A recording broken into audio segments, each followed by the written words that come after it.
Getting ready to leave for Shadyside, and this time we're actually going to be ready to go early. We're going to be able to leave early, and we're going to be able to get there early, and we're going to be...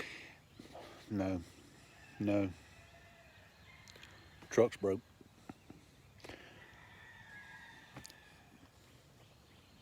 Yeah. Truck. Yeah. Already started on this, but I figured this would make a good video. This is, yeah, the shifter in my truck. They use a shift tube. From what I understand, this is the first one I've actually had break, but it seems to be a common problem in the community. Yeah, you know, that's perfectly fine. That shouldn't cause any problems at all, right? Yeah. So the first thing I'm going to do is remove this so I can go in from here and get to all these screws. I'm going to do that so I don't have to drop the steering column. I've seen people drop the steering column down. I've seen people take the steering column out. I'm going to try to do it without taking the whole truck apart. So in order to take this out, the first thing we got to do is pop these sides off right here. And underneath them, there's a screw on both sides. Well, there's the problem. Yeah. The other half is still down in there. Yeah. So, yeah.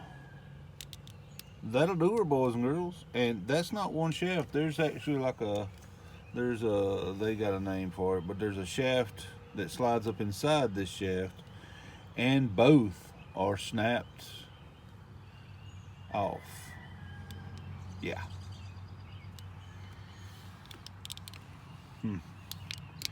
Well, that'll cause a problem, won't it?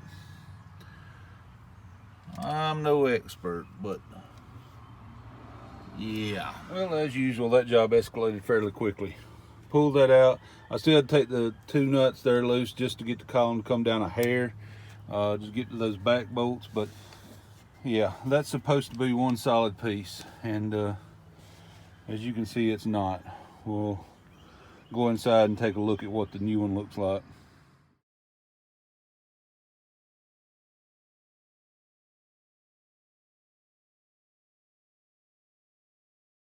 Now I've got to knock this pin out, take this piece out, so that I can put this piece onto the new one.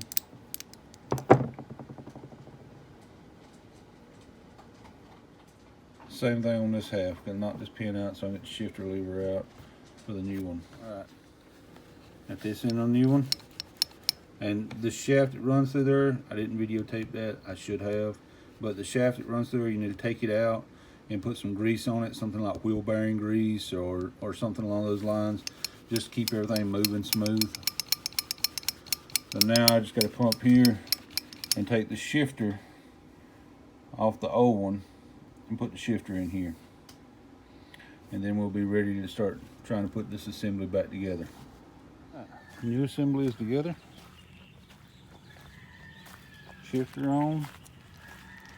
All put back together, nice, shiny, and new. Now we just got to do reverse order on all this mess.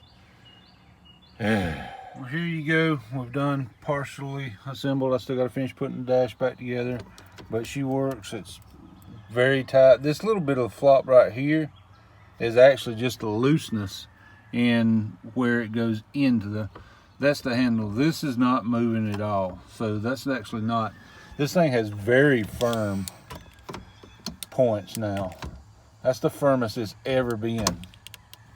Like it's really there now. I gotta finish tightening the steering column back up, but it's really where it needs to be now. So that's a big improvement. So now I'm gonna finish tightening these loose bolts up on the steering column, put the bezel back in here, and yeah.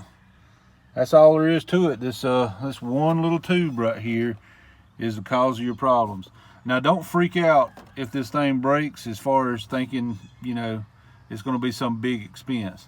This part right here was $30 at O'Reilly's. honestly, it's not any trouble to change. It's just a process to get to it. But as far as changing it out, it's really no issue at all. So don't be afraid to get out there and do that. I'm gonna finish getting this thing back together real quick. Well, here we are, back to normal, looking like a normal truck again. There's a couple things I found that I'm gonna have to replace.